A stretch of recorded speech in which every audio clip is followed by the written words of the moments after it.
You wouldn't expect a place like the Vatican to smell like dust and beeswax, but here we are. Somewhere beneath Rome, past the tourist-laden cathedrals and the neatly trimmed gardens.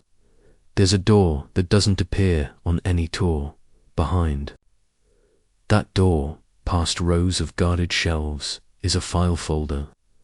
It's old, of course, stiff parchment tied with red silk.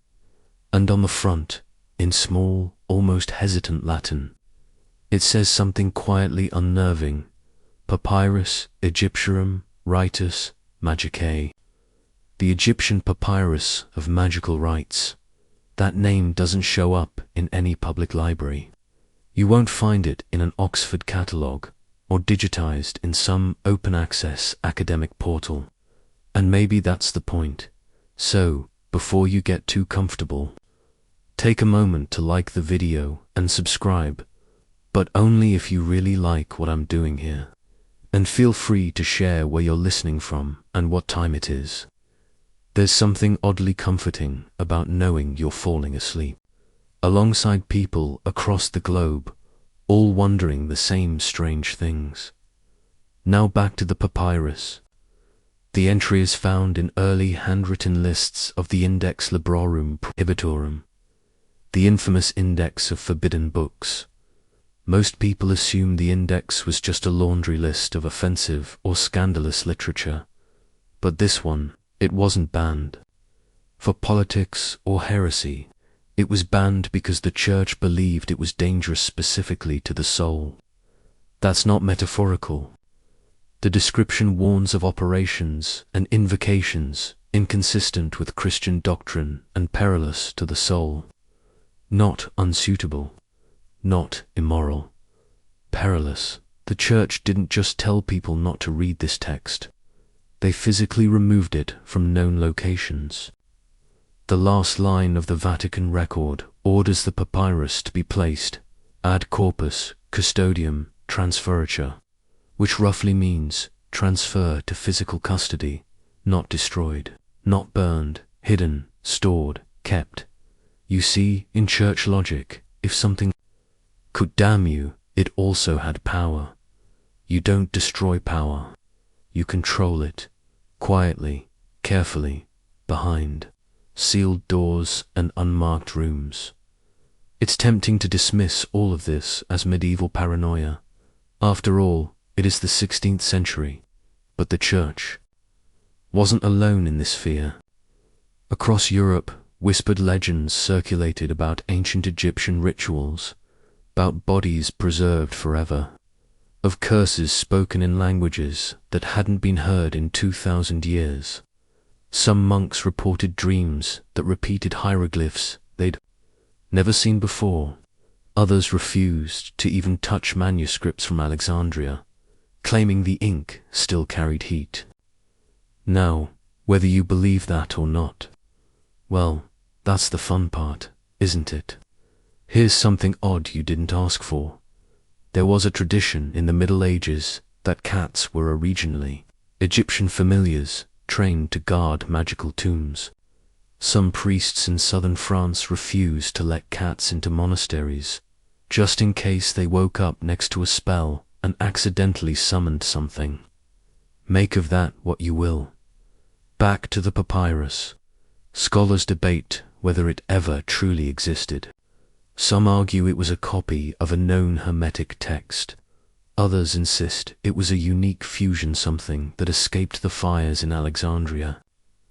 Historians are still debating whether the document ever left Egypt, or if it was brought directly to Rome during the Crusades. A few even believe it wasn't a papyrus at all, but a ritual written on linoleum funerary wrapping turned into a grimoire. Whatever the truth is, the record is there, handwritten, copied twice, and no known public version exists. And so you're left with this, in the heart of Catholicism. Sealed in a vault beneath layers of protocol is a forgotten document from a forgotten land.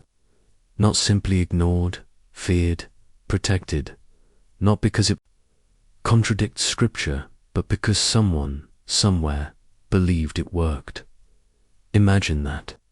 Imagine how many other fragments like this might be sleeping in silence, far below the marble and mosaics of the Vatican. How many spells, how many invocations, how many quiet moments of power, written in ink older than Latin. And while we sleep comfortably in a modern world, filled with apps and time zones and LED lights, somewhere in the dark, the ancient world is still breathing, still waiting, still written on parchment that nobody was supposed to see. It's funny how the word Egypt conjures up pyramids and pharaohs and maybe a cursed tomb or two, but rarely do people pause to consider why Egypt had that reputation in the first place. Long before the movie clichés and museum exhibits, Egypt had already been branded by European thinkers as something other, something arcane, something you respected, but only from a safe, doctrinal distance. For the medieval church, Egypt wasn't just an ancient civilization, it was a warning, a place drenched in gods with animal heads, in rituals that didn't quite die even when their temples did. The Giza plateau might have been silent, but in the eyes of the Vatican, the magic never fully stopped humming. Some clergy believed that Egyptian priests had discovered secrets about the soul that predated Christianity, secrets that could survive death, manipulate the afterlife, or even cheat divine judgment. These weren't idle superstitions. There were entire debates in Vatican councils over whether Egyptian magic was just demonic or worse nature. That is real, and that scared people more than any demon ever could. Egypt's magical reputation spread partly because of the way ancient texts trickled into Europe during the Crusades and through trade with the Islamic world. These manuscripts, sometimes actual fragments from tombs, sometimes Arabic commentaries on Egyptian rituals, carried strange diagrams, unfamiliar names, and rites involving the stars, oils, and speech without breath. The church was particularly disturbed by the Egyptian concept of the ka, the vital essence that lingers after death, and the ba, the soul bird that visits the living in dreams. This didn't align neatly with Christian views of heaven, hell, or resurrection. So naturally, the church tried to stamp it out, except it COULDN, single quotes. Instead, the Egyptian worldview kept leaking in through the cracks into art, into early medicine, and especially into books. Even alchemy, which the church tolerated only uneasily, had roots tangled deep in Egypt. The word itself may come from alchemia, a reference to the Egyptian name for their own land, Kemet, the black soil. And here's something bizarre. In 1244, a monk in Florence claimed he'd seen a preserved Egyptian hand with golden fingernails that moved in its sleep.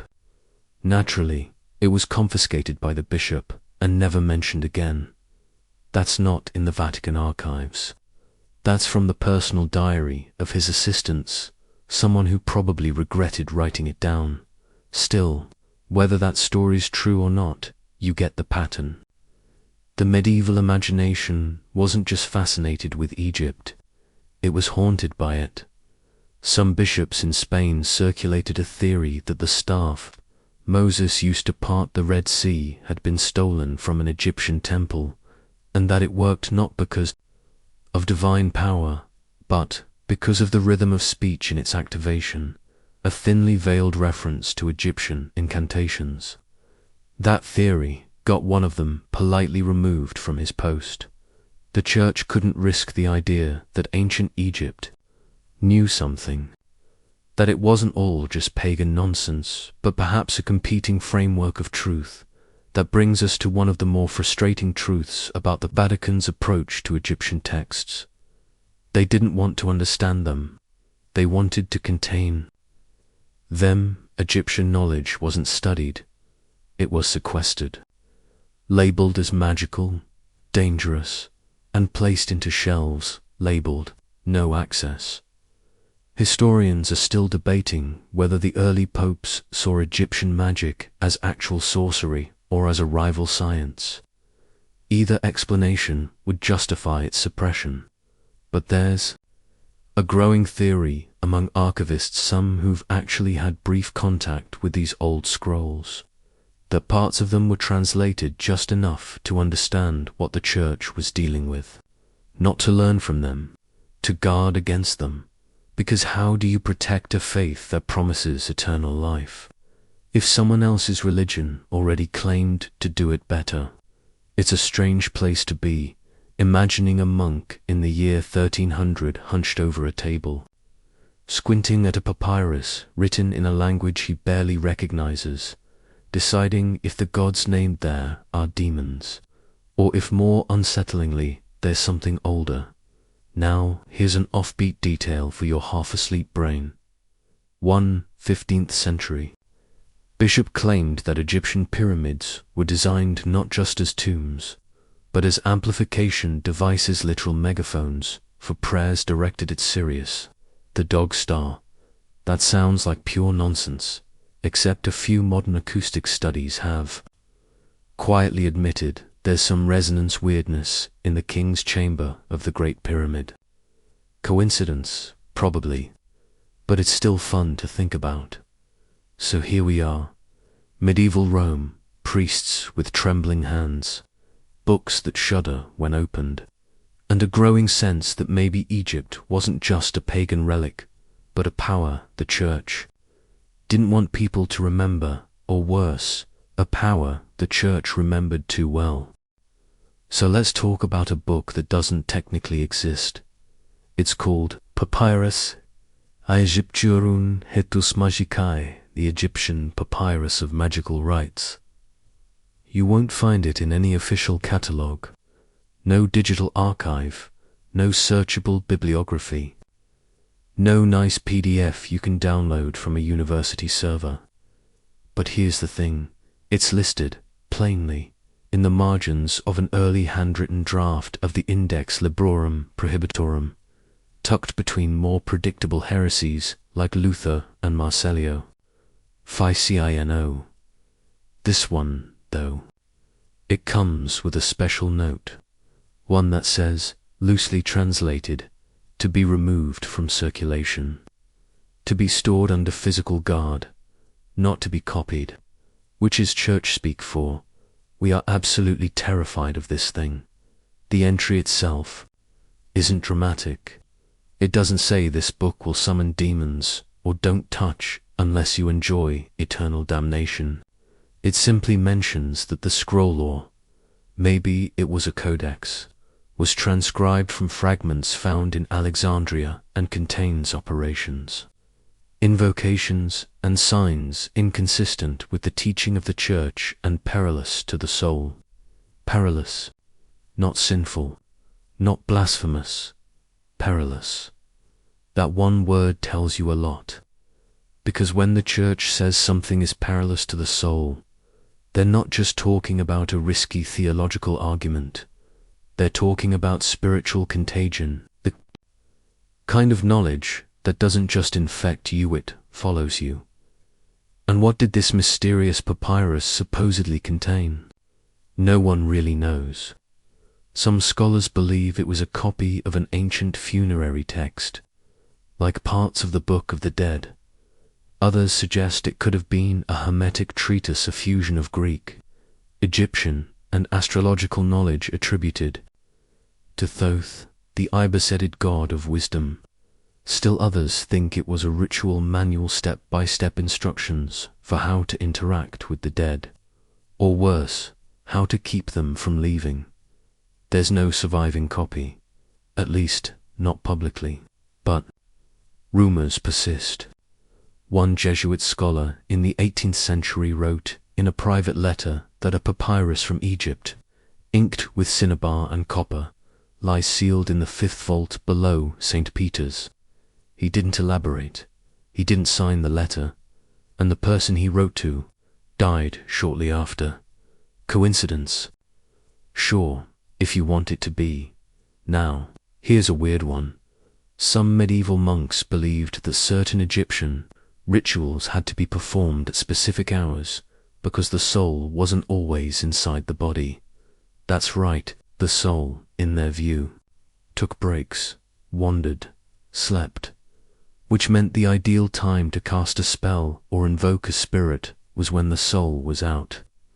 This idea shows up again in early Kabbalistic writings and in Persian dream manuals, but its oldest trace might actually be Egyptian, and of course, no one wanted to say that out loud in Rome. You're probably thinking, okay, but why wouldn't they just destroy it?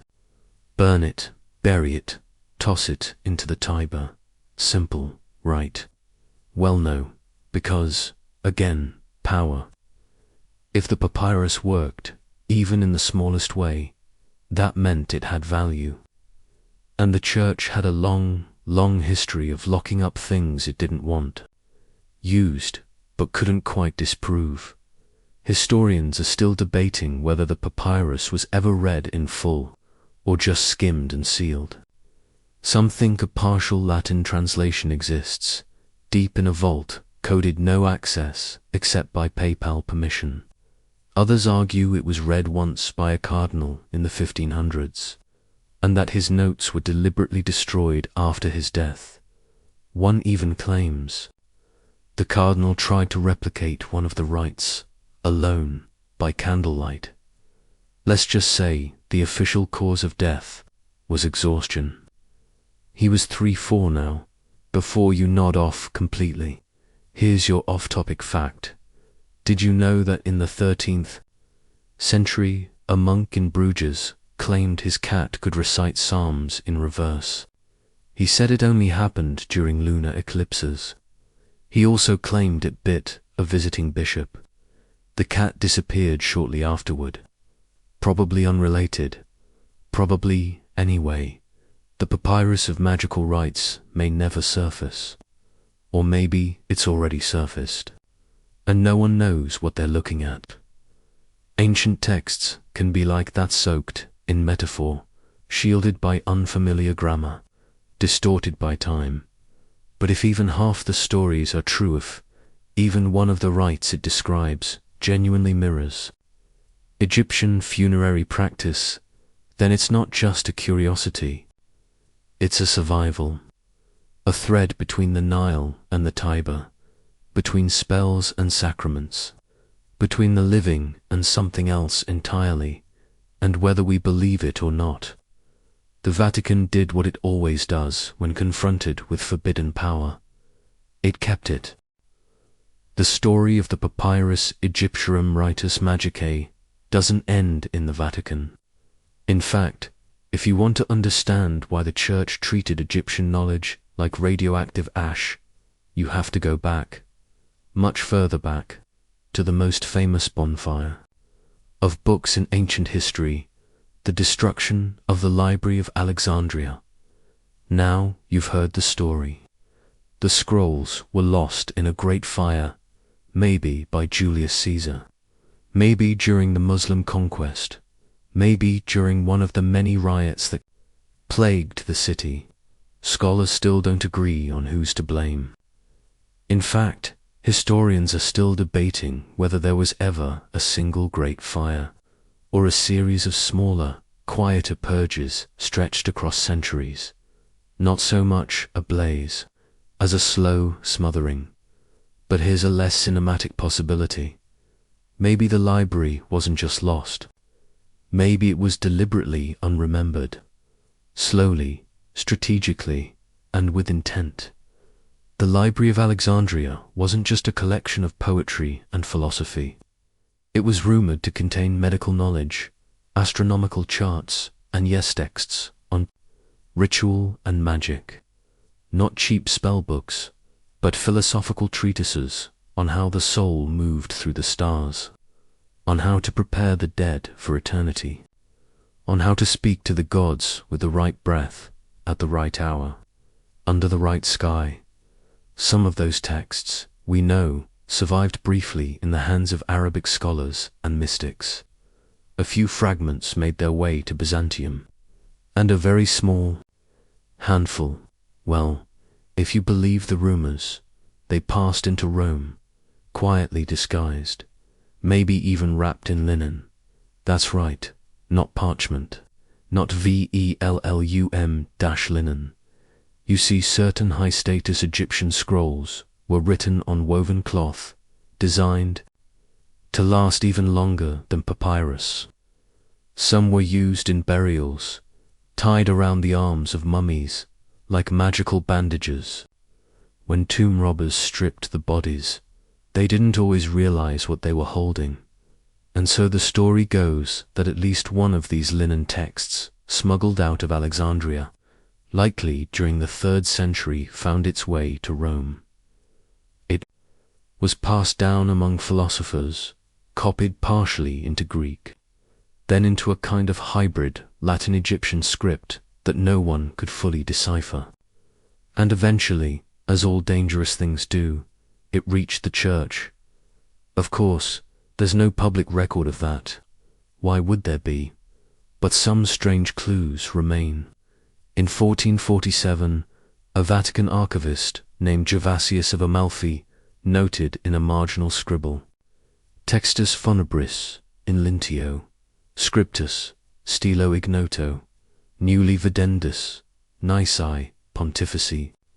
Translation: funerary text written on linen, in an unknown style, not to be viewed by anyone except the Pope.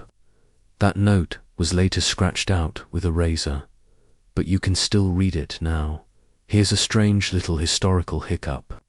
One of the Church's most revered early saints, Augustine of Hippo, once wrote about a pagan philosopher who claimed to have read the words of the dead written in black upon white cloth. Scholars usually dismiss it as a metaphor, or maybe a dream. But what if it wasn't? What if that white cloth was linen? What if those words of the dead were real? And what if they weren't meant for pagans at all but for the dead themselves? There's also an old Arabic folk tale that tells of a scroll that must be read in reverse, starting from the last line and moving backward, or else the mouth of the world will open. The language is poetic, but the phrasing is hauntingly similar to the negative confession in the Egyptian Book of the Dead, a series of declarations the soul must recite to prove its innocence. Is it coincidence?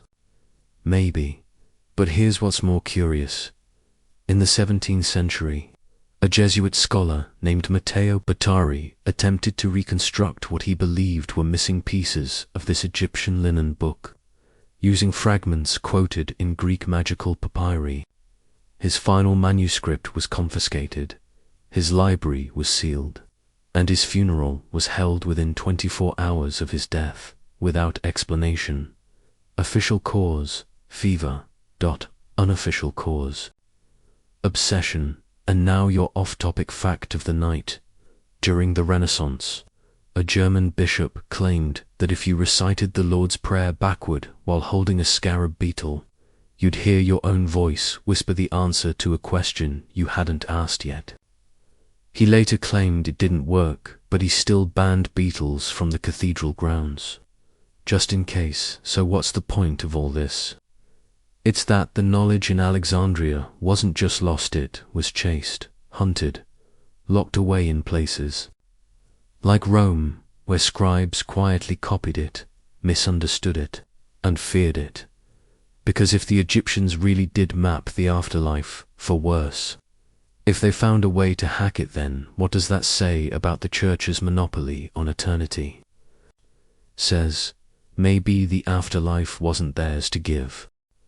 Imagine this: a dimly lit chamber, the scent of candle wax thick in the air, and the rustle of stiff robes as a man kneels in silence, hands trembling over an open scroll. He's not a sorcerer or a mad monk. He's an official exorcist of the Roman Church, tasked with confronting the unclean, the damned, and the inexplicably loud. But tonight, he's not reading from the usual book. He's reading from something older, something in a language no one's spoken aloud in 1,000 years. It's 1612. The story comes to us, not from a public document, but from a letter one that was never meant to leave the walls of the Vatican. The exorcist's name was Father Benedetto Alfani, a respected, if unusually quiet priest. He served under Pope Paul V and was known for his discretion, and apparently for experimenting.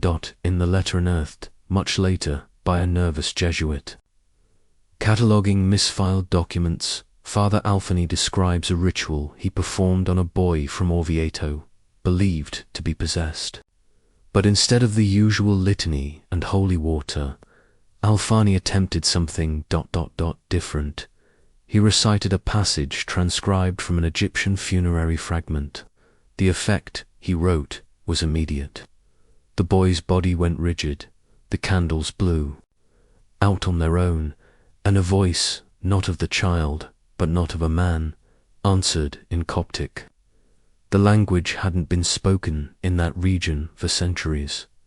Alfani claimed he stopped the ritual. He burned the copy. He reported the incident to his superior, who promptly transferred him to a monastery in the Alps. He died there 10 years later of natural causes. But his letter, ever officially recorded, ended up in a folder marked Apocrypha. If this sounds like fiction, remember, the Church never officially recognized the event, but the letter exists, and it's written in careful, panicked Latin, not the style of someone trying to impress, the style of someone trying to get something off their chest. And that's not even the only case. There's a 17th century Vatican register that lists a manual for combating hostile spirits derived from Egyptian methods.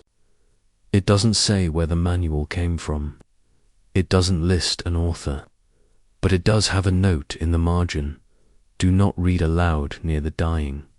Now, maybe that's just superstition. Or maybe it's because the manual described how to sever the bar from the car. In Egyptian belief, the bar is the free-roaming soul. The car is the vital essence tied to the body. Cut them apart the wrong way and something might get stuck. You can see why the Vatican wasn't eager to make this common knowledge. What's especially odd is how much overlap there is between early Christian exorcism and Egyptian afterlife. Ritual both involve naming, both involve breath, both involve binding and release. In fact, the phrase "I bind thee in the name of" appears in both Egyptian and early Christian rituals, just with different names at the end. Historians are still debating whether this is evidence of shared origin or coincidence, but the patterns are hard to ignore. There's even one account from a Franciscan friar in Venice who claimed that an Egyptian text once opened itself in the presence of an unbaptized infant. The friar wrote that he heard a name not written on any page spoken aloud and then nothing else. He never elaborated. That entry ends with a hastily scrawled prayer. Here's your odd fact for the night. In the 1500s, a French bishop accused of heresy claimed that every cathedral was built on a node of sacred breath, and that the shape of the vaults was meant to echo the lungs of Ra. He was quietly imprisoned for the rest of his life, which, to be fair, was only another 3 weeks. The deeper you go into these accounts, the harder it becomes to separate theology from panic. One Vatican document mentions an ancient rite involving salt, mirrors, and ink on human skin. Another lists a spirit arrest ritual used to prevent the bar from returning to its body. That one's written in Greek, but references Egyptian names Zaka, Anubis, Nehebkau, and of course, they're all marked pro uge internum tantum, for internal use only. So what do you do with the tradition that both repels and resembles your own? You can't teach it. You can't burn it. You can't deny it exists. because someone already wrote it down. What you can do is bury it in a vault, guard the keys, and pretend no one ever opened that scroll in the first place. But if you believe Father Alfani's letter, someone did, and something answered. The Vatican Library is already the stuff of legend. Marble corridors, frescoed ceilings, guards who don't smile. But beneath all of that, beneath the barcodes and the bookworms, there's something far stranger. They call it the Vault of the Unclassified. Not officially, of course. The Vatican has no document by that name. But archivists whisper about it. In that way people whisper when they're both intrigued and slightly afraid. The vault is real. It's sealed behind reinforced doors, 3 floors below the main library, and accessible only to a handful of approved clerics and allegedly 2 librarians who've taken lifelong vows of silence. That part sounds theatrical, till you realize those 2 names haven't appeared on any academic paper, conference, or ecclesiastical roster since 1982. And if the rumors are true, this vault contains items the church doesn't know what to do with, things that defy classification, that don't quite fit into theology, heresy, or archaeology, like the Egyptian scrolls written on linen, not papyrus, not parchment, woven linen smooth, pale, and so fragile they're kept in pressurized glass cases. Some are blank to the naked, but fluoresce under specific types of candlelight. Others are covered in unfamiliar glyphs, possibly Egyptian, possibly something older. One even appears to change color depending on the season. Again, no public record of this exists. But people talk. One anonymous conservator claimed that touching one of the linen fragments left his fingertips stained with red dust that was not dust. Another described the text as vibrating faintly, like a tuning fork made of silence. Both of these statements were, of course, later redacted from their official reports. But the strangest part, many of the scrolls were sealed using a resin that doesn't match any known ancient adhesive. Scientists brought in by the Vatican under extreme confidentiality agreements found traces of mercury, beeswax, and something else unidentified. Organic compounds, possibly floral in origin, possibly not. Historians are still debating whether the linen texts are Egyptian at all. The style is inconsistent with other known ritual scrolls. Some suspect they're forgeries, Renaissance fakes, designed to mimic the look of mystic documents. Others believe they're authentic, but transcribed from older oral traditions. A few even suggest they were never meant for human eyes in the first place. One scroll, when translated again, unofficially, appears to describe a ritual in which a person's shadow is removed and tied to another object to serve as a watchman while the body sleeps. That phrase appears in Coptic, but the accompanying diagrams, entirely Egyptian. Anubis, the jackal god, standing beside a doorway drawn upside down, an upside-down door. Why, no one knows. And here's something to keep your brain pleasantly uncomfortable. Before you drift off, in 1871, a Vatican archivist requested access to an unusually bound textile manuscript in the unclassified vault. He was denied. 2 weeks later, he submitted his resignation and moved to Lisbon. His reason? I have glimpsed a sentence I was not meant to see. That's all he wrote. No follow-up letter, no explanation. He died 4 years later, peacefully, in his sleep. Naturally, now, while you're still semi-awake, here's tonight's oddball fact. In the 18th century, a priest in Bavaria claimed that wrapping a page from the Egyptian Book of the Dead around a candle and lighting it during a thunderstorm would cause time to slow down, not stop, just slow. He later retracted the claim, but not before the bishop confiscated every candle in the monastery, just in case. Back to the vault. There's a persistent rumor among Vatican insiders that the reason the linen scrolls remain unclassified is because no one can agree on what they are. Magical texts, burial scripts, ancient performance art. Number one knows, and the fact that they still exist, protected and sealed away, suggests the church isn't entirely sure either. It's one thing to hide heresy. It's another to hide mystery, because mystery lingers. It infects, and the moment you acknowledge it, it demands answers. So the church does the only thing it knows how to do with a question it can't answer. It keeps it in the dark. In the summer of 1679, a Jesuit priest named Father Lorenzo de Sili stood trial not before a civil court, but a quiet ecclesiastical tribunal. The charge: possession of a forbidden manuscript containing Egyptian rites of soul transference. He wasn't accused of sorcery, not directly. Instead, they used the more familiar phrase: doctrinal misalignment with the integrity of the soul's journey, which is a very churchy way of saying, you've been reading things that scare us.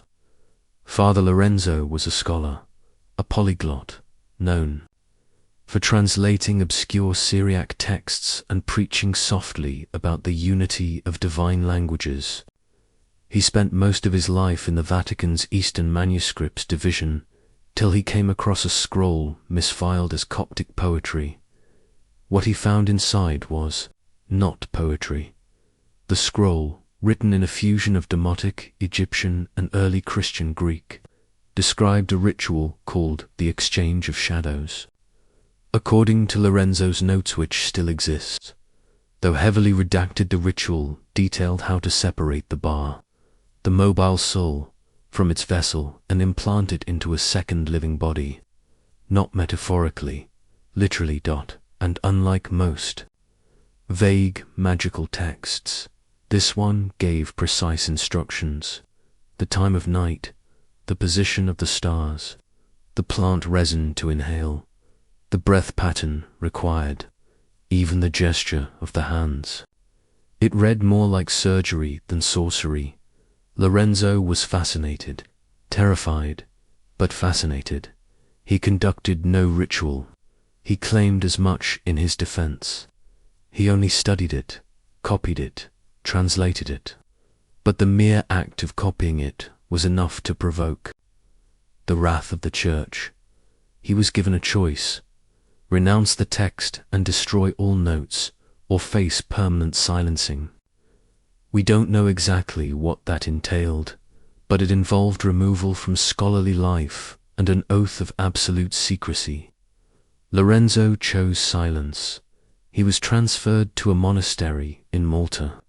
His name never appeared again in Jesuit records. His room, when checked years later, contained only a single object on the wall: a black silhouette of a man, painted in ink so faded it was nearly invisible. Now, scholars who've heard the story debate whether the scroll was genuine or an elaborate forgery. Some believe the language of the manuscript is too inconsistent to be real. Others argue that the blend of Demotic and Christian Greek suggests a transitional text, possibly written during the brief period when Christianity was first taking root in Egypt. But there's one thing no one disputes: the original scroll was never recovered, nor were Lorenzo's full translations. Only a few of his marginal notes survived, written in Latin, and preserved by a cautious fellow scholar who later confessed, "I feared what would happen if no trace remained." One of those notes reads, in shaky script, "The soul knows the shape of its own shadow. To misplace it is to die twice." Chilling stuff. And here's a strange little tangent. In 1794, a French mystic tried to create a ritual based on rumored Egyptian soul transference techniques. He called it the second cradle. It involved mirrors, silence, and laying face down. On wet limestone, he later claimed it worked and that he had lived before, in Thebes. Unfortunately, he also claimed his past self was allergic to bread, which led to an awkward situation involving a lot of very confused physicians. Now, back to Father Lorenzo. His case was quietly referenced again decades later. In an internal Vatican report titled Divi Animi Iterum, on the motion of the soul again.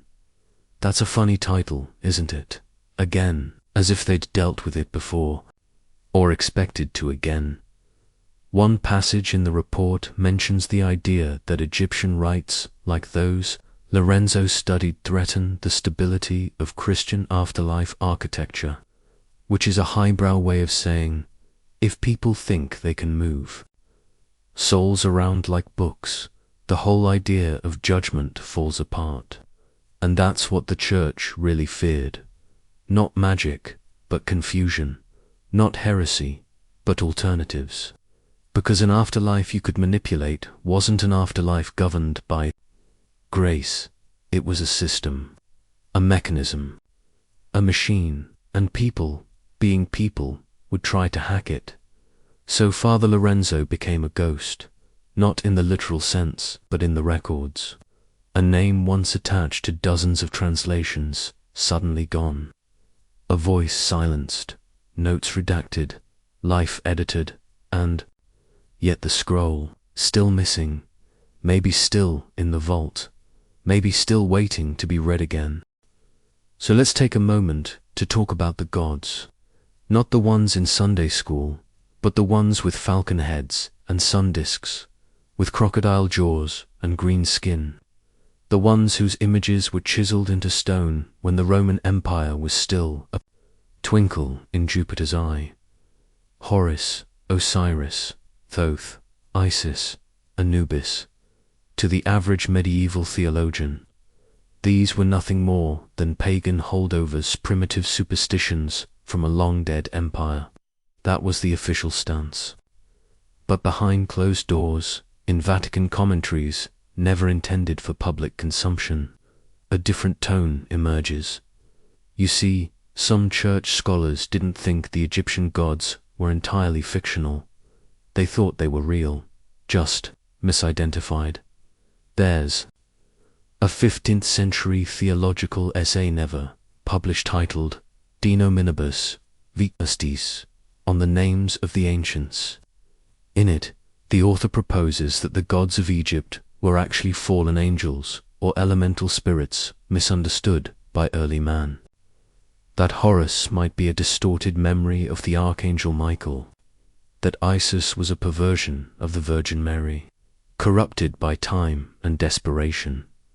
It's all we must explain this without admitting we don't understand it. But it goes deeper. Another document, this one much more secret, was discovered in a collection of misfiled Inquisition transcripts. It contains a testimony from a nun in Aragon who claimed that during a vision she was shown a temple of white stone, filled with light, where the names of the saints were written in the tongue of Pharaoh. She was promptly transferred, her writings sealed, but copies of her vision circulated quietly among certain monks, especially those interested in early Christian mysticism. The idea that Egypt's gods were not just cultural myths, but rival interpretations of spiritual forces made more than a few people uncomfortable. Because if Isis wasn't just a myth, if she was something, then maybe the church hadn't been first. Maybe it had been second. There's another wrinkle here. Early Christian art in Egypt didn't completely abandon the old imagery.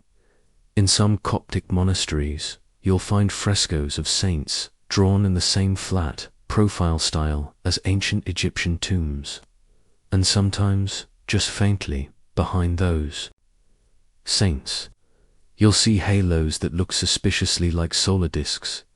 Historians are still debating whether this was conscious syncretism, or just a lingering cultural habit. But one thing's for sure, the line between Horus and Christ got blurry. Very blurry. In fact. There's a fringe theory emphatically denied by the Vatican that early Christian theology in Egypt absorbed so much from Horus worship that the Church had to stamp it out later to preserve doctrinal clarity. That's not just speculation. A 12th century church council in Toledo issued a specific order forbidding the depiction of angels with falcon heads. You don't make that rule unless someone was doing it. And here's your random fact of the evening in 1555. A traveling merchant tried to sell what he claimed was an Isis idol to a bishop in Naples. When questioned, he said the statue had whispered to him at night in Latin. The bishop, sensibly, had it melted down. But the merchant later claimed it reappeared in his cart the next morning. He stopped selling idols after that. So why all this? Fear of Egyptian gods. Simple, because they endured. They didn't vanish like the Roman pantheon or the Norse tricksters. The Egyptian deities kept showing up in dreams, in visions, in strange old texts that couldn't be explained away. And they weren't just symbols. They were systems. Isis wasn't just a mother goddess.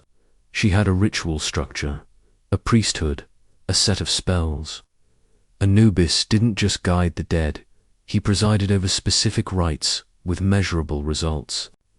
Thoth wasn't just wisdom, he was technique, method, magic as blueprint, and that terrified the Church, because it meant Egypt hadn't just worshipped idols, it had documented a method.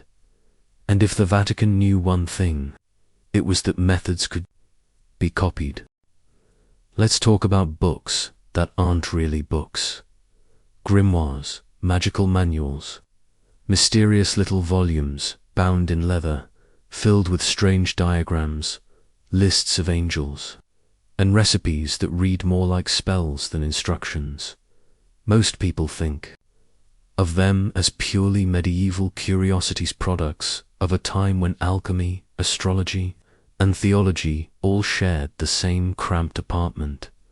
But if you crack open a few of the more notorious ones, the Sworn Book of Honorius, the Key of Solomon, the Munich Manual, even the Picatrix, you start to see something odd, a pattern, not in the incantations or the ingredients, but in the structure. The way the spells are organized, the focus on breath, gesture, ritual timing, the obsession with stars, the names. They don't feel Christian. They feel older, much older, and buried inside several of them, especially the ones that were eventually banned, burned, or lost. You'll find unmistakable echoes of Egyptian funerary texts. You just have to know where to look. For instance, the Key of Solomon includes a ritual for summoning a spirit by drawing a doorway on the ground and stepping backward through it while reciting a prayer to bind the soul to the breath. That sounds dramatic until you compare it to Egyptian opening of the mouth ceremonies, where priests would reanimate a statue or mummy by symbolically restoring its breath, using specific tools and chants, different vocabulary, same mechanics, and the Sworn Book of Honorius. It includes diagrams that some scholars believe were lifted from older Mediterranean magical traditions. One, in particular, a fourfold sigil with rays pointing in cardinal directions, looks eerily similar to a solar diagram found in a 2nd century Egyptian tomb. Even the Picatrix, a famous Arabic grimoire with a Latin translation circulating through monastic libraries, includes references to rituals brought out of Egypt before its fall. It doesn't elaborate, but the phrasing is clear. This wasn't inspiration. It was appropriation. Historians are still debating whether medieval grimoires were directly descended from Egyptian texts, or if they merely borrowed the aesthetic. But the line gets murky when you realize that some of these books were copied. and recopied by monks who had access to the Vatican's deeper vaults. The Church condemned these books, of course, but not always immediately. Some were tolerated in certain libraries till someone read a little too closely, until someone realized that invoking a name like Ioth or Anoth might not be Christian, might not even be Hebrew, might be something else entirely. One Vatican report from 1611, stamped not for circulation, remarks on a grimoire found in the possession of a Benedictine scholar. It states, the rites are presented under the guise of pious prayer, but their pattern aligns with the abominable sequences used by the pagans of the Nile. Abominable sequences, it's the same wording used centuries earlier to describe rituals. Found in Alexandria, the same wording used in the marginalia beside the lost papyrus Egyptium. Ritus magica. And here's your off-topic thought to chew on while you drift off. In 1908, a librarian in Milan found a handwritten grimoire, bound in old leather. Nothing strange about that, except the book had no title, no index, and no ending. It just stopped mid-sentence. But on the back page, written in a tight, elegant hand, was one phrase: "It will finish itself when it is ready." So, were these grimoires Christian adaptations, or were they clever covers for something older, something the Church had once tried to bury under centuries of doctrine? If the Egyptian rites worked, and there's no proof that they did, but no proof they didn't then, what better way to keep them alive than to hide them inside something the clergy might accidentally copy? And if you believe that, then every dusty grimoire in a monastic library might be less about devils and more about echoes. Echoes from a world of pyramids and embalming tables and gods, who didn't wait for judgment but made their own. It's not that the Church didn't know, it's that it knew too well. Somewhere in the Vatican's legendary map room, past the beautifully illuminated atlases and Renaissance drawings of heaven and earth, there exists a single rolled parchment marked non catalogatus, not catalogued, no title, no date, just a short note in the corner: Arig, Cairo, Kaseribuan, Amratus, Tiga Palutiga, transferred 1714. That alone would be enough to raise eyebrows. Cairo in the Vatican map collection. It's not the sort of thing you expect to see next to 17th century maps of Tuscany or the Holy Land. But this map, if the Whisper network is to be believed, doesn't show anything so pedestrian as trade, routes or coastlines.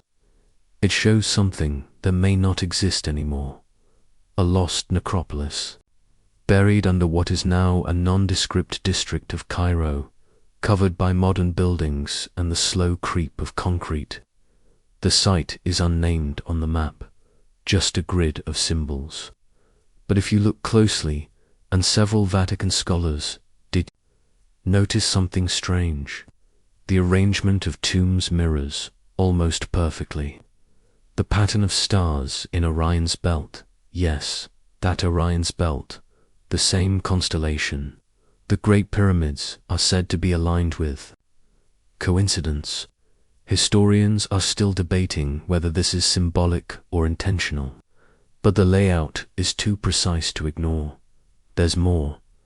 The map includes a legend handwritten in early modern Arabic and lightly glossed in Latin.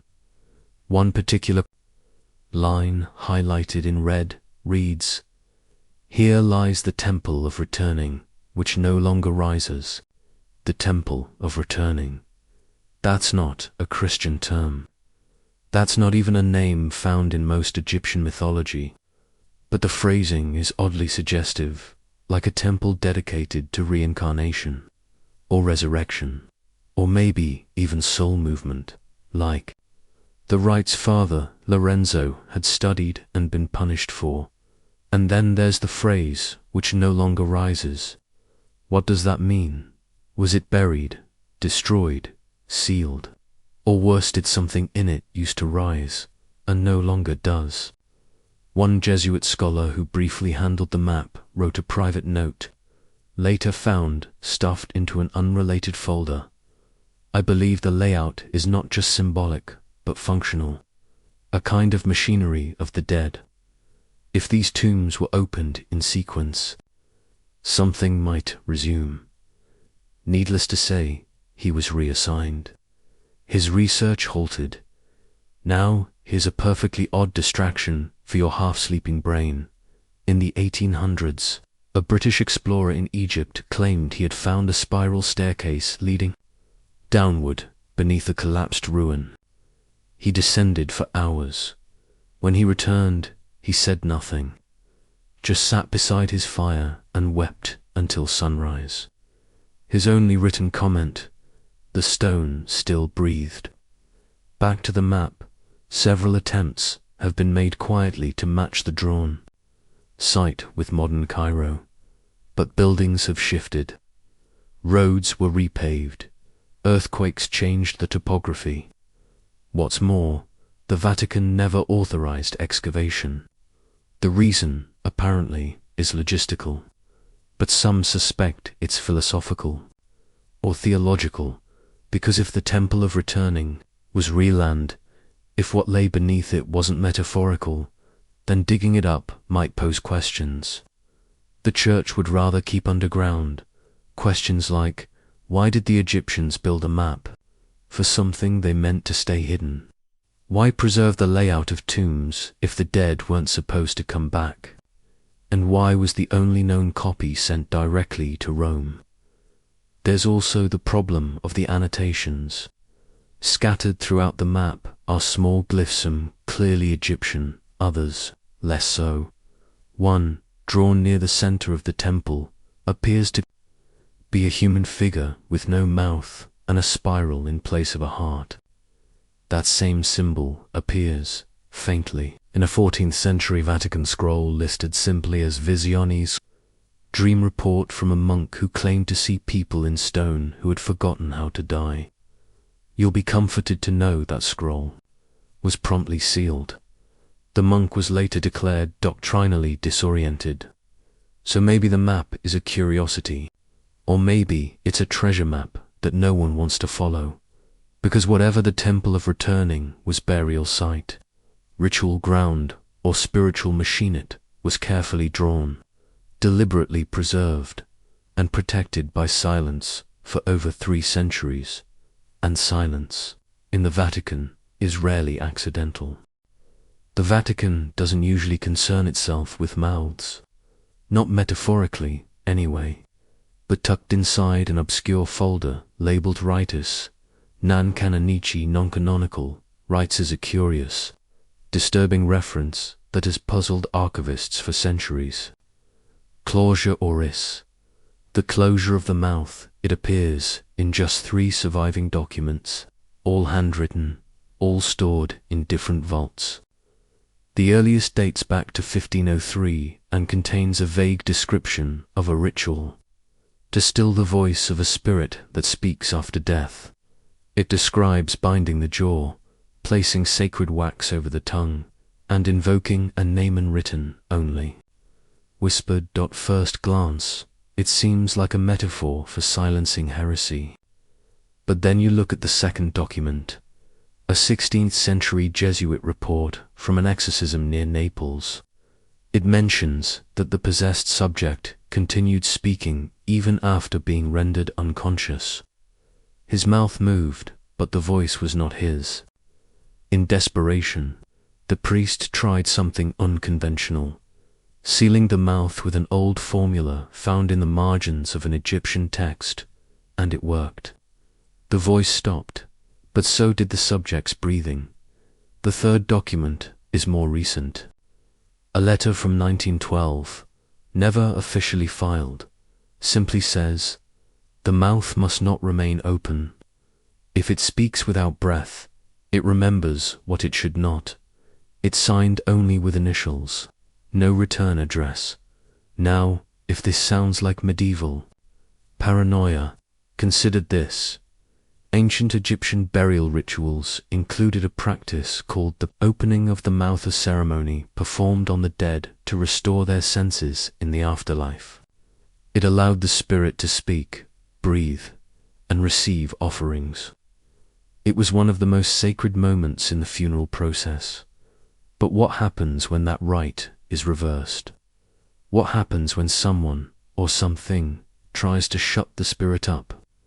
Some scholars believe the church adapted this ancient rite into an inverse ritual, a kind of spiritual gag order, not for use on the living, not even for the newly dead, but for those who were neither, those in between. Historians are still debating whether the closure of the mouth was ever officially sanctioned or merely a rogue invention by clerics desperate for control. Its descriptions vary, but all involve one repeated phrase: milis, istioris, clausura, quam veritas. Better the mouth be closed than the truth revealed. It's hard to argue with that when you're trying to preserve a religion. And here's your uncomfortable bedtime trivia. In the 1600s, a Benedictine monk created a small wax statue, hollow in the mouth. He claimed that when left alone during storms, it whispered prayers in reversed Latin. His abbot ordered the mouth sealed with hot pitch. It never whispered again, but its jaw cracked open 3 months later. Naturally, so what's the Vatican hiding here? The implication that souls or echoes of them can continue speaking after death was always uncomfortable for church doctrine. Scripture leaves little room for such ambiguity. You die, you wait, you're judged. The idea that a voice could keep moving without a body, without breath, without sanction, well, that starts to feel dangerously Egyptian. Because in the old temples of Egypt, death was not an ending. It was a transition, a layering, and silence wasn't guaranteed. It had to be earned. There's even a tale, half legend, half footnote, of a chamber beneath the old catacombs where a single stone sarcophagus was found. No body inside, just the impression of a face and the word clausum, closed, etched where the mouth would have been. The stone was resealed. The chamber locked. Today, no one talks about clausura oris.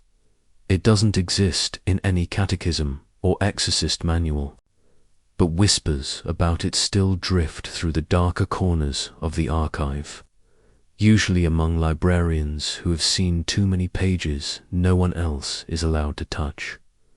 Because some voices, even after centuries, still try to speak, and some mouths, if not closed properly, remember how. In the early 1800s, a box arrived at the Vatican from a monastery in Upper Egypt, sealed, anonymous, and carrying no documentation beyond a single phrase scratched into the wood: lingua mutata manus tremant. The tongue changes, the hands tremble. Inside the box were 3 scrolls, linen, not papyrus, written in a script no one could identify. The ink shimmered faintly under candlelight, not gold, not silver, but something between the two. Vatican archivists logged the scrolls as unclassified Egyptian Coptic hybrids and quietly filed them away. But a handful of scholars were granted access, if only briefly. What they found changed things. The ink changed color, not dramatically, not like a mood ring, but subtly. What was once a dull red on Monday might appear deep green by Thursday. Sentences that had been legible in the morning, blurred by evening.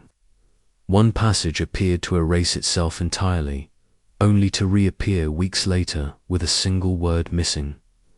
No one could explain it. At first, it was assumed the ink was unstable, perhaps iron gall reacting to humidity. But then one scroll was placed under a controlled glass case with stable lighting, fixed humidity, and no exposure to human hands. It still changed, and that's when someone realized the pattern. The alterations weren't random, they aligned with the lunar cycle. Now, this is the part where science should step in and debunk the whole thing. Some kind of fungal reaction, maybe chemical degradation, but no. The ink had no organic material. It tested as a mixture of copper, arsenic, and something else still unidentified, possibly plant-based, possibly not. Historians are still debating whether the ink's behavior was intentional or a bizarre accident. One theory suggests it was alchemical, designed to reveal only certain information at specific times. Another proposes the scrolls were written during ritual trances, using techniques meant to communicate not with the reader, but with the text itself, as in the ink was alive, or at least reactive, intelligent, in some eerily limited way. This isn't entirely without precedent. Some medieval grimoires also used special inks, sympathetic inks that only revealed themselves under moonlight, or when read aloud. But none of those texts changed over time. None of them rewrote themselves. And here's your nightly curiosity. In 1903, a Vatican chemist reported that one scroll, when viewed through blue-tinted glass, displayed an entirely different set of words, most like a second layer of text hiding beneath the first. The languages didn't match. The second layer wasn't Coptic. It wasn't even recognizable as Egyptian. It was something else, something older. The chemist's report was sealed. His lab equipment confiscated. He retired the following year. There's a term that appears repeatedly in connection with these scrolls: vox pigmentorum, the voice of the pigments. A poetic phrase, perhaps, but telling. It implies that the Church considered the ink not merely material, but active, vocal, capable of transmitting something beyond the visible, which raises an unsettling question. If a scroll changes based on the moon, or color, or time, then who or what is editing it? One scroll in particular, nicknamed Lamina Silenti, the sheet of silence, was said to include instructions for making ink from ash, bone, and oil. It cautioned the scribe to write only what the stone allows. When asked what that meant, the translator shrugged and said, "Maybe it's metaphor, maybe it's not." The scroll is now sealed again. Viewing restricted. Of course it is, because in the Vatican, anything that writes itself becomes a theological problem. Scripture, you see, is supposed to be fixed, stable, eternal. If a text reinterprets itself, even once, it suggests something terrible. That meaning might be fluid. That truth might evolve, and that is deeply, profoundly un-Catholic. So instead of publishing their findings, the archivists quietly returned the scrolls to storage, not destroyed, not erased, just hidden, waiting. And perhaps, even now, the ink is still changing. One word at a time. In a quiet wing of the Vatican's reliquary archives, far from the more celebrated bones of saints and splinters of the true cross, there's a shelf labeled simply Miscellanea Sacra, subclass 7C. Most visitors never see it. Those who do, usually, walk past without a second glance. It's dusty, undisturbed, nothing flashy, but in the inventory ledger for that shelf, between a vial of manna from the tomb of Saint Benedict and an unlabeled velvet pouch from 1532, there's one particularly strange entry: Fractae Particulae Regis Egypt Pulvis Compactus Catella Maxima. Broken fragments of the King of Egypt, powdered. Maximum caution advised. Yes, you read that correctly. Powdered Pharaoh. Let's be clear. Egyptology as we know it didn't take off until the 19th century. But the looting of Egyptian tombs, that's been a hobby for much longer. European collectors, clerics, and curious aristocrats were shipping pieces of mummies back to Europe as early as the 14th century. By the 1500s, mummy powder was actually sold as medicine. Ground-up remains were marketed as a cure for everything from epilepsy to melancholy. It was grotesque and absurdly popular, but the Vatican officially condemned the practice. Corpses weren't relics. They weren't to be ground up and sniffed between prayers. So how did mummy dust end up in their most sacred archive? According to an internal note from 1741, ever published, obviously the fragments were confiscated from a French nobleman travelling through Umbria, in possession of illicit antiquities. No further information, no context, just the vague, cold phrase, fragments of Pharaoh. Now that's probably an exaggeration. The idea that a cardinal was walking around with Tutankhamun's fingernail in a jar is unlikely, but the use of the title King of Egypt suggests the remains were believed to belong to royalty or, at least, high priesthood. And here's where it gets weirder. The powder was stored not with archaeological artifacts, but with holy relics, not tossed in a back room, not given to scholars, stored next to the bones of saints. What was the logic there? Some historians argue that early Vatican scholars believed Egyptian remains held a kind of spiritual potency, not divine, not Christian, but residual, like the energy of a ritual that never fully stopped humming. The relic ledger includes the phrase conservator pro studius interdictus, to be preserved for prohibited studies. Studies of what? One guess: spiritual permanence. Because here's the theological problem no one wanted to admit out loud. Egyptian mummification worked. These bodies didn't rot. These tombs stayed intact. These names, carved in stone, still existed millennia after their creators had died. Meanwhile, most Christian saints were buried in catacombs, subject to decay, relic theft, or loss, which raises a troubling question. What if the Egyptians were better at death than the Church? What if their rituals, however pagan, actually preserved the soul, or spirit, or something beyond? Historians are still debating whether the Vatican's powdered remains were kept out of curiosity or fear. One theory suggests they were stored to test against relics, to see if there was a holy residue detectable in Egyptian embalmed remains. Another proposes they were used in secret rites of containment.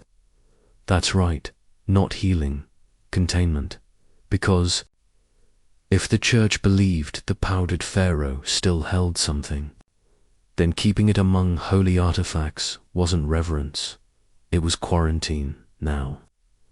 Here's your nightly dose of disturbing trivia. In 1623, a scholar in Prague claimed that mixing mummy powder with consecrated wine produced a vision of the afterlife. He said he saw a black river, a silver throne, and a giant figure whose face he could not remember after waking. His manuscript was confiscated, the recipe lost, or possibly locked away, and the Vatican, they've never denied the mummy dust exists, but they've never acknowledged it either. The jar itself, if you believe the Whispers, is still sealed, still stored in a lead-lined case. No one has opened it in over a century, and no one seems eager to, because whether you believe in curses or not, it's unsettling to know that somewhere in the depths of the holiest library on earth, the powdered bones of a long-dead Egyptian king rest quietly beside a saint's tooth, and maybe they're still having a conversation. There's a file in the Vatican archives that should not exist. It's thin, a manila folder bound with rough twine, its corners stained with decades of oil from cautious hands. The tag attached to it reads only Translatio non perfecta, an unfinished translation. Inside, a half-burned manuscript, a scattering of handwritten notes, and a single photograph dated 1948. The man in the photograph is unsmiling, mid-30s, dressed in the traditional cassock of a Vatican scholar. He is standing beside a table on which lies a strange, partially unrolled scroll linen, not parchment, with faded glyphs and a black sun-like disc painted in the corner. His name was Father Romando Sava, a linguist, archivist, and rising star in the Vatican's secretive translation office, and one day he simply vanished. No record of departure, no transfer request. His apartment was found undisturbed, his clothing untouched, his keys still on the hook. The only anomaly, a faint smell of burned ink in the study, and the fire-blackened edge of the scroll now kept in Translatio non perfecta. Father Sava had been working on a document referred to by code only, Codex AE 11, an Egyptian Coptic hybrid allegedly discovered in a crumbling desert monastery near Wadi el-Natron and brought quietly to Rome during the turmoil of World War II.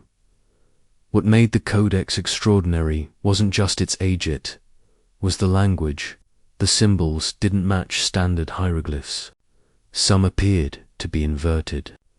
Others were mirror images, as if meant to be read by something looking back at you. According to Sava's surviving notes, the document referenced a ritual called the crossing of the clay veil. A passage from the Codex, hastily translated, reads, "He who learns the name beyond breath may step between flesh and form, but the veil remembers." He had underlined that last part. No one knows what happened next, but the rest of the file is a disaster. Zones scorched, edges, smudged ink, pages torn or simply gone.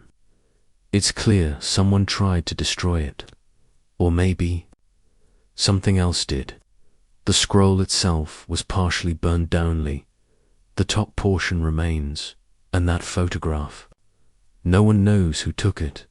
There's no signature, no negatives. The strangest detail, Father Sava's name has been quietly removed from several Vatican documents that previously credited him. His published translations are still in circulation.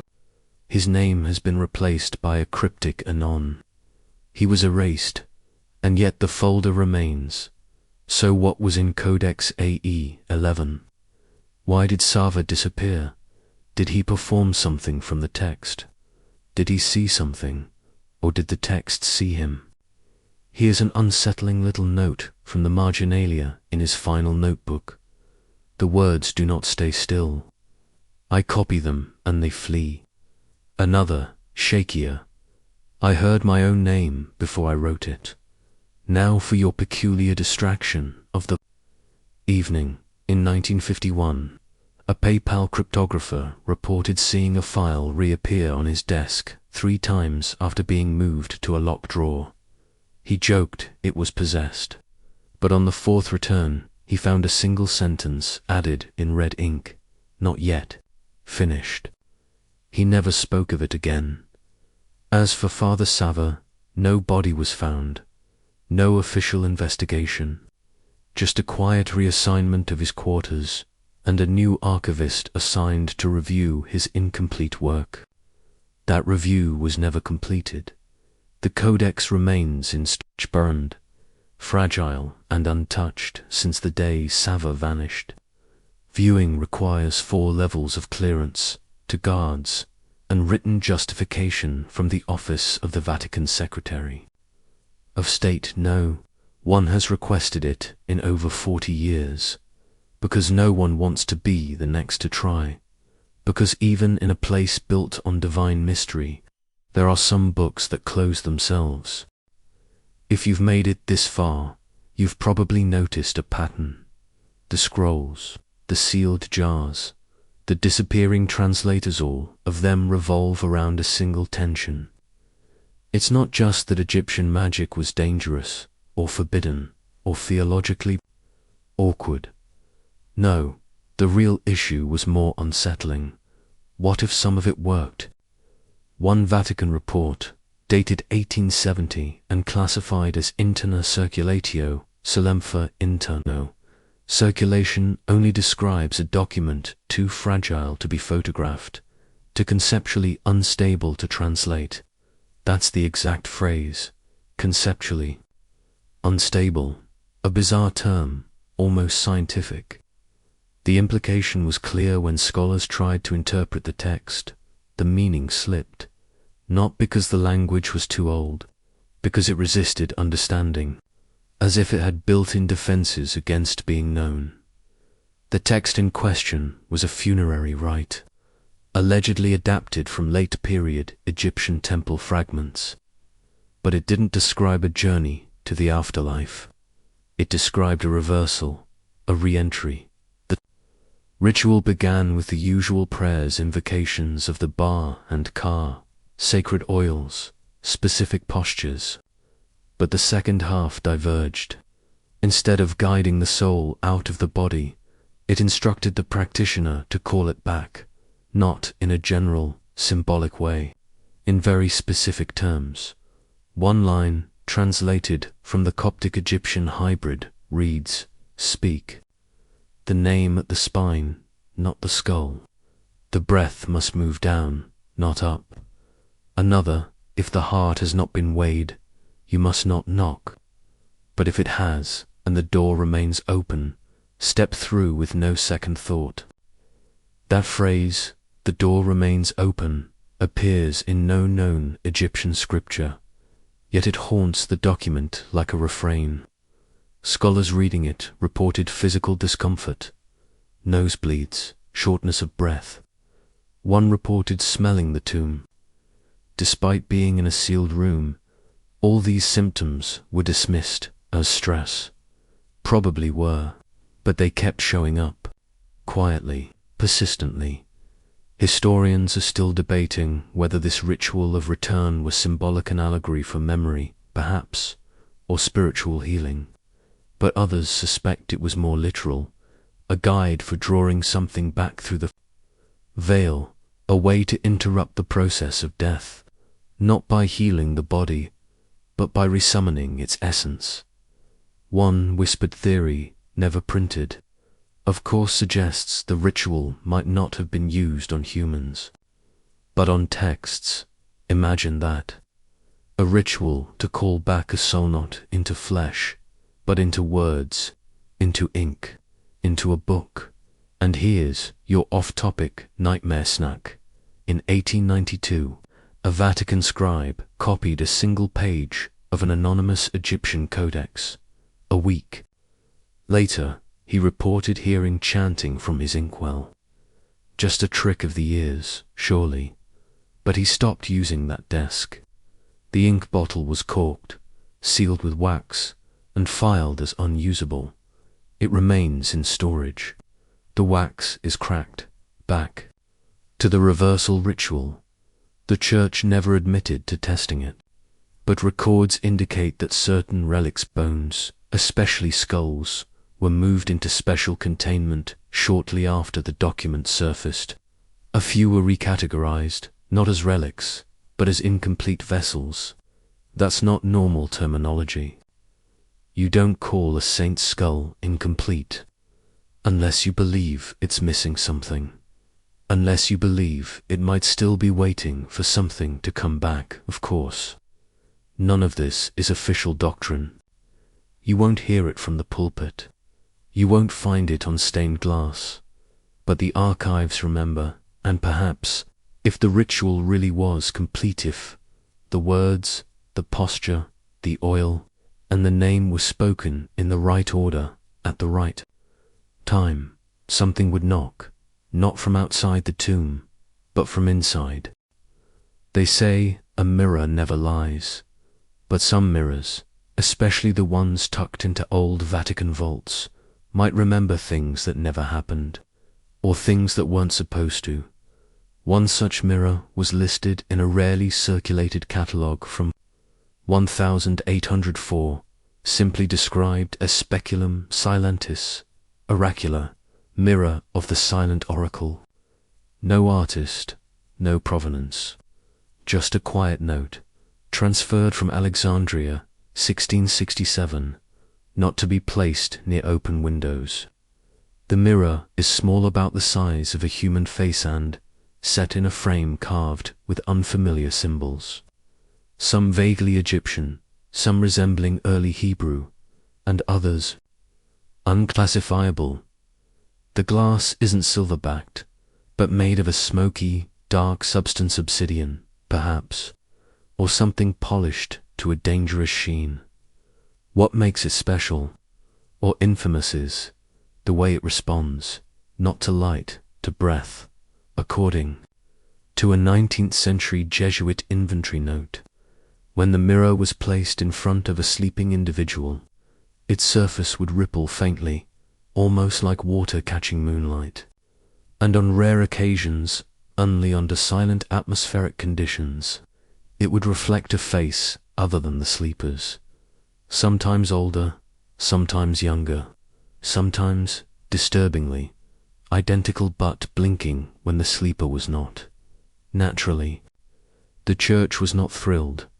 The mirror was locked away, but its origins appear in a scattered series of Egyptian Coptic scrolls found nearby in the same shipment.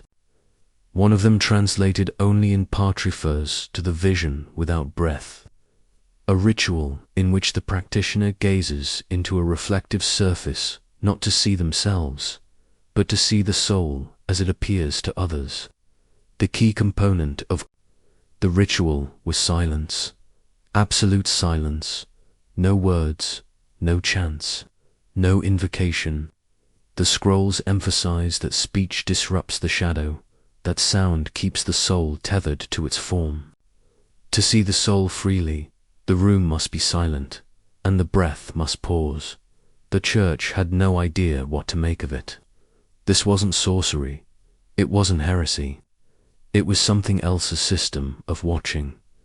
Historians are still debating whether these mirror rites were spiritual, psychological, or something entirely foreign to both theology and science. Some suggest they were intended to trigger lucid dreaming. Others argue the Egyptians believed the soul had multiple reflections, and mirrors allowed the observer to catch the one that slipped.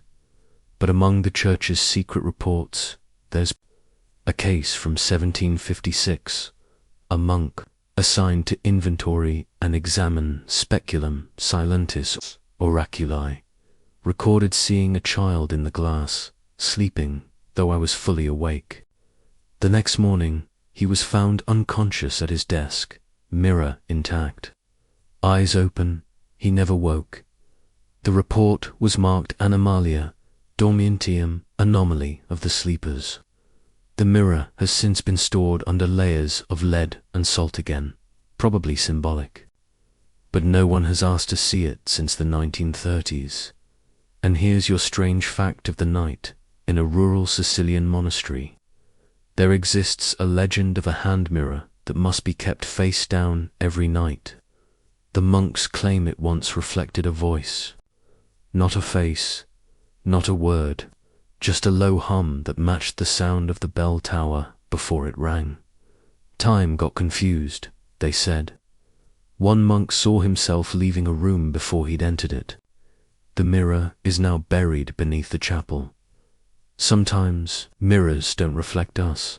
Sometimes they reflect what's coming. So what did the Vatican fear? Not just that Egyptian magic involved spirits or gods, but that it included technology, a sort of metaphysical instrumentation for measuring the unmeasurable, a soul scanner, a memory trap, a device to observe what cannot be preserved by ink or scripture. And mirrors, as it turns out, were not merely household objects. They were ritual spaces, and, perhaps If you sit before one long enough in perfect silence, you might not just see your soul, you might catch it looking back. Buried in the appendix of an uncatalogued Vatican inventory is a curious line item. It doesn't stand out, just a brief entry under Fragmenta non examinata, unlabeled Egyptian textile fragment. Atypical glyphs, no linguistic correlation. The date, 1896, no donor. No location of origin. No remarks. But the internal memo attached to it, typed, not handwritten, tells a different story. The fragment had been received in a folded linen pouch, its fibers unusually fine, almost silk-like. When unrolled, the textile revealed a single, vertical column of markings, not hieroglyphs, not Coptic, something entirely alien to the Vatican's linguistic team at the time. The report refers to them as preglyphic impressions, suggesting a form of language so early it hadn't yet become writing. Or perhaps, something after writing. The symbols shimmered slightly when viewed at a low angle, not a trick of light. The Vatican team confirmed this in multiple conditions: sunlight, candlelight, even moonlight. The marks were embedded in the weave, not drawn or dyed. There was no ink. This led to a radical conclusion. The textile itself was the script, not a medium for information, but the carrier of it. A living manuscript. But here's where it gets stranger. One scholar, brought in unofficially from the Vatican Observatory, noticed that the spacing of the symbols correlated almost exactly with certain numerical patterns in star maps, specifically the precession of the equinoxes, a 26,000-year cycle, the stars woven into cloth. And then he noticed something else. The final row of symbols didn't correspond to any known star. Not in our sky, anyway. He called it the missing constellation. No public statement was ever made. He retired early. Historians are still debating whether the textile was a hoax, a misunderstood artifact, or something far more unusual evidence, perhaps, of a non-verbal transmission of knowledge, a kind of spiritual code. But there's one more detail. In 1944, a young Jesuit scholar working on textiles in the Vatican's conservation lab requested access to the fragment. He was granted it. 3 days later, he returned the item quietly and requested reassignment. In his final memo, found only years later, he wrote this: "When I traced the markings with my finger, I heard music, not with my ears, with my breath. Each curve resonated. My lungs moved as though I was reciting something I had never learned." He was reassigned to missionary work in the Philippines. He never wrote again. Now for your offbeat, lightly disconcerting fact. In the 1800s, an Italian textile merchant claimed he'd once acquired a bolt of Egyptian fabric that felt warm when spoken to. He sold it within days, saying it gave him vivid dreams of architecture that had not yet been built. The buyer never recorded. So what exactly was this fragment? A priestly sash? A funerary shroud? Or something more esoterica? Map made of matter, not space? And why, among all the relics and scrolls and jars, did the Vatican quietly lock it away? Because language, at its root, is power. The power to bind, to remember, to call. And when language slips into the fabric of the world itself, when it doesn't just describe reality, but contains it, then whoever holds that cloth might not just be holding history. They might be holding something that was never meant to be read, or worse, that was never meant to stop reading us. There's a certain type of dream that feels like it doesn't belong to you. You know, the kind where you're not really you. and the people around you don't recognize your face, but they seem to know exactly what you're supposed to do. Those dreams where you wake up speaking a name you don't remember learning, in a language you definitely don't speak. The Vatican keeps a file on dreams like that. Well, not officially. There's no department of divine nightmares. But hidden within the archives of the Congregation for the Causes of Saints, a bureaucracy that investigates miracles, visions, and other saintly anomalies, there's a cluster of cases involving early Christian saints who reported remarkably Egyptian dreams. In one account from the 4th century, Saint Monica, mother of Saint Augustine, wrote of a recurring vision.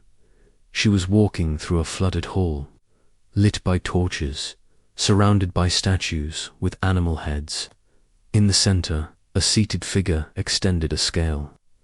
She described the scene as terrible but not frightening, a place of calm judgment, not hell, not heaven, something else. That dream has no counterpart in Christian doctrine, but it's almost a perfect match for the Hall of Mat in Egyptian mythology, where the dead were judged by having their heart weighed against a feather. Monica couldn't have known that. The Book of the Dead hadn't yet reached Europe, and hers wasn't the only case. Saint Jerome, translator of the Latin Vulgate, described seeing a jackal-headed man in gold in a dream shortly before completing his translation of the Book of Ezekiel. He dismissed it as imagination, till he realized the vision mirrored an old pagan statue he later saw in Antioch. He never mentioned it again. Even more unsettling is a series of dreams documented by Saint Macarius of Egypt in his journals. He claimed he often walked through desert temples made of white wind, where he saw the names of the apostles etched beside names he didn't recognize, names like Thoth, Neith, and Heka. He was never accused of heresy, but only because the journals remained hidden until centuries after his death. And then there's the matter of the dreams that weren't written down. In a confidential letter from 1634, a bishop from Avignon wrote to Rome describing a series of dreams plaguing the novices at his seminary. They all involved black rivers, staircases beneath tombs, and the repetition of a name. At first, the bishop believed it was a demon. But then he read a report quietly passed to him by a visiting Jesuit describing Sekhem as an Egyptian concept of soul power, not a demon, not a name, a force. The dream stopped after the bishop relocated the seminary chapel. He never explained why he chose the new location, but he did write one final note: the land remembers. Historians are still debating whether these dreams were coincidental, shared psychological symbols, or something more profound, an echo embedded in spiritual practice, too deep to erase. Of course, the Vatican never endorsed Egyptian imagery, but the overlap, too consistent to ignore. Winged souls, sacred jars for the organs, a holy trinity of gods: Osiris the Father, Horus the Son, Isis the Mother. Sound familiar? It should now for your nightly oddity. In 1931, a priest in Malta claimed that, after fasting for 7 days, he dreamt of an underground room filled with people praying in perfect silence. He said they all looked identical and that one of them was him. When he woke, he was holding a scrap of cloth with unfamiliar symbols written in ink he couldn't wash off. The cloth vanished days later. No one else had seen it. So what do we make of all these dreams? Maybe the saints were just tired. Maybe they internalized fragments of old stories and wrapped them in new ones. Or maybe, just maybe, there are certain places, certain thoughts, certain patterns of the soul that are older than doctrine, older than Rome. And when the body sleeps, the soul remembers, not what it was told, but what it once knew. There is a phrase that appears only once in all of the surviving ritual fragments found in the Vatican's restricted archives. The rite that reverses judgment. It's written in Coptic, carefully inked in red over the margin of a badly fragmented Egyptian manuscript. The scroll itself is undated. No introduction. No colophon. Just a list of actions, incantations, and 2 alternating verbs, to weigh and to return. At first glance, the ritual reads like a standard funerary rite. Prayers for purification, instructions for anointing the body, symbols to be drawn on the chest and soles of the feet. But then it shifts. Instead of asking for forgiveness, the practitioner is told to contest the weighing, to reject the judgment already passed. In Egyptian mythology, as you might recall, the heart of the dead is weighed against the feather of mat truth, balance. If your heart is heavier, you are devoured by Amit, the Solita. Game over. But in this strange Vatican fragment, the soul is instructed to speak back, to disagree with its judgment. The ritual says, if the heart remembers too much, make it forget. If the feather hesitates, speak the name of return. This is heresy of the highest order, whether you're Egyptian, Christian, or otherwise. The idea that judgment is not final, that it can be overwritten, challenges the very architecture of morality. And yet, the rite continues, explaining how to trick the divine record, how to unwrite the past using ritual speech, sacrifice, and what it refers to only as a mirror of clay. That phrase has never been found elsewhere. What could it mean?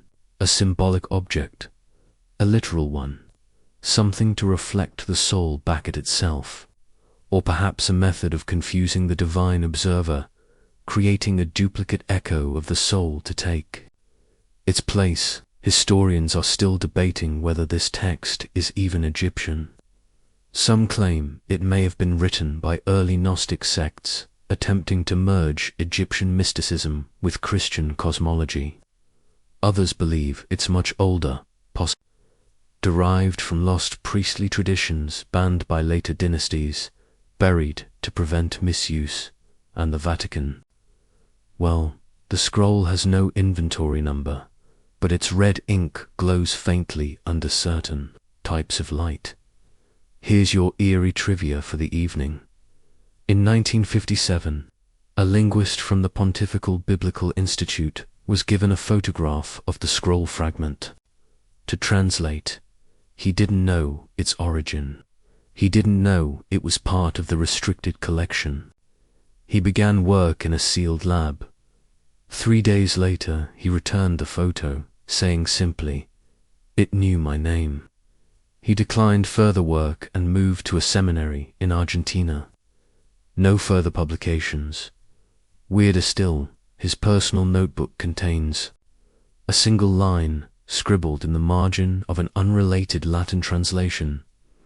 "I will not weigh. I will not be weighed." The scroll fragment has since been filed in a lead-line drawer, unlocked not because the ritual is dangerous in the traditional sense. It doesn't call upon gods, or spirits, or storms. It doesn't summon anything. What it threatens is far more unsettling. The idea that judgment is negotiable, that the final word on guilt, on truth, on memory isn't final at all, to a church built on absolutes. That kind of uncertainty is far worse than heresy. It's chaos because if the dead can appeal their judgment, what's stopping the living? By now, you've probably realized the Vatican wasn't just hiding spells, scrolls, or strange Egyptian relics. It was hiding a possibility, not of magic in the fairy tale sense, not fireballs and curses and ancient gods hurling lightning, but something quieter, more dangerous. Something that slipped through cracks in language and doctrine and time. The possibility that ancient Egypt had discovered something the church never dared admit, a different kind of eternity, not salvation, not resurrection, but continuity, across the fragmented texts, sealed scrolls, cursed mirrors, forbidden maps, and vanishing scholars, a pattern emerges. Egyptian rites didn't aim for an afterlife of reward or punishment. They aimed for a kind of persistence, the soul as energy, the self as imprint, memory as something too stubborn to forget the body it once belonged to. And that was the real threat, because if death was not a judgment but a process, and if that process could be interrupted, rerouted, or even reversed, then the church's framework for sin, redemption, heaven, and hell, well, it began to look awfully fragile. In secret reports, in sealed confessions, in scrolls never meant for the public eye, the church was forced to confront an idea it couldn't quite destroy, that the Egyptians may have known how to stay, not in flesh, not even in spirit, but in vibration, echo, frequency, a kind of metaphysical memory that needed no heaven to contain it. That's why the Vatican didn't just suppress these documents. It preserved them, because if something is truly dangerous, you don't destroy it. You hold it very, very still, and hope it doesn't wake up. There's a chilling consistency in how these texts and objects behave. They resist permanence. They change, fade, shimmer, rewrite, as if they were never static to begin with, as if they were meant to react to you, to the viewer, to the listener. Historians are still debating whether these artifacts were truly magical, or just misunderstood relics of a deeply spiritual society. But the Vatican's behavior tells its own story. These weren't tossed in a corner. They weren't dismissed. They were sealed, guarded, protected from a sand, maybe also from themselves. Because there's one line that appears again and again, in various languages, across several of these files. What was known must not be known again. And yet, here you are, listening to the echoes. Now here's one last fragment for your collection of bedtime. Unease. In 1996, a Vatican knight, Clergyong knew, not yet indoctrinated to what should and shouldn't be, read-opened a mislabeled drawer in a lower archive vault. Inside was a scrap of papyrus, no more than a few inches wide, with just 5 words written in ancient Egyptian phonetics. Translated, it reads, "We are not entirely gone." The clerk left the Vatican within the year. So what was it that the Church truly feared? Not demons, not heresy, not even pagan gods. It was the idea that long before Christianity, someone else had touched the machinery, not worshipped it, not theorized it, used it, and once you accept that, well, it becomes very difficult to believe your worldview is the first or even the best. Because maybe truth isn't a bright revelation from heaven. Maybe it's a whisper from a scroll that shouldn't exist, in a vault that shouldn't be opened, beneath a city built on silence. And if you lean close enough, you might still hear it breathing. So now, as your eyes grow heavy and your thoughts begin to drift somewhere between memory and myth, let this story soften into the quiet space of night. The vaults are still there. The scrolls, the mirrors, the linen scripts, they remain tucked beneath the marble and gold, wrapped in shadows, watched by no one and by everyone. Perhaps you're imagining it all. Perhaps we both are. But doesn't it feel just a little more possible now? That there are things too delicate for daylight, too ancient for language, too powerful for anyone to fully understand. Maybe truth isn't something that shouts. Maybe it whispers, from behind locked doors and dusty fragments. Maybe it's stitched into fabric, flickering in candlelight, or dancing across the surface of a mirror that remembers more than it should. Let yourself sink into the idea that somewhere, deep beneath the weight of centuries, the past is still humming, not loudly, not urgently, but gently, like a lullaby sung by a forgotten voice in a forgotten tongue. You don't need to hold it all. You don't need to solve the mystery.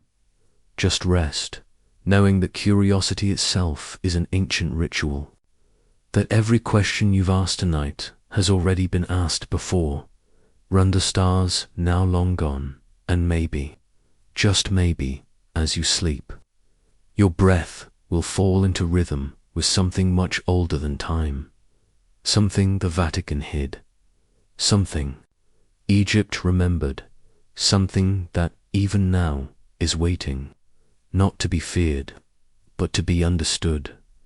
Close your eyes, breathe, slowly. Let go, the names will wait for you. The door remains closed for now, and you are safe. Good night.